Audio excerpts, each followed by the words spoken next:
Per il gruppo ALDE, onorevole Goerens, 2 minuti e 30. Merci, Madame la Présidente. La longue normalisation du Mali après le coup d'État militaire reste un chemin semé d'embûches. Si d'aucuns y voient une perspective réelle, beaucoup cependant reste à faire. La région de Kidal, notamment, n'est pas encore sécurisée. À ce propos, un rôle clé revient aux Touaregs, incontournables dans la recherche d'une issue favorable.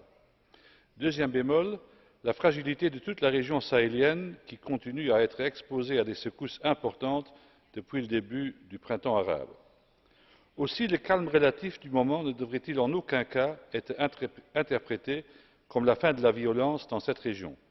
Tout porte à croire que les islamistes armés jusqu'aux dents, responsables de la dégradation de la situation malienne, se préparent à un redéploiement pouvant constituer une menace pour toute la région.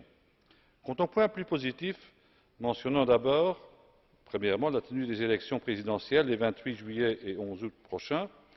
L'Union européenne y envoie d'ailleurs une délégation d'observateurs électoraux présidée par notre éminent collègue Louis Michel, dont la réputation en matière de fin connaisseur de la réalité africaine n'est plus à faire.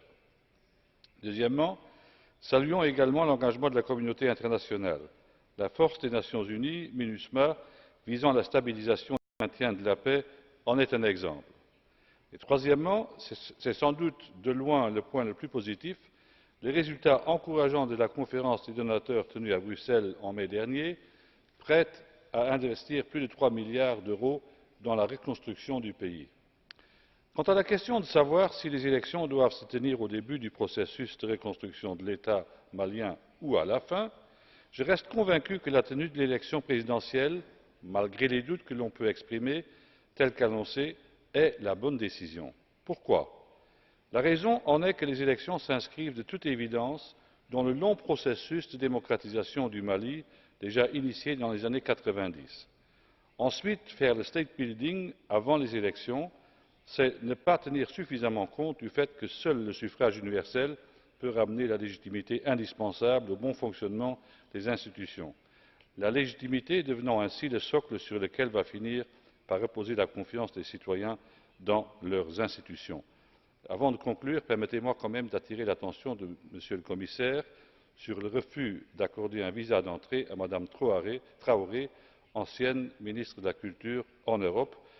Connaissant Mme Traoré depuis de longues années, je ne puis pas m'imaginer un seul instant des raisons qui pourraient justifier ce refus. Grazie. Per il gruppo Verde, l'onorevole Alfonsi, 1 minuto. Merci, Madame la Présidente. La situation actuelle du Mali est exceptionnellement importante. De la façon dont sera gérée la question du Nord Mali dans les prochains mois dépendra la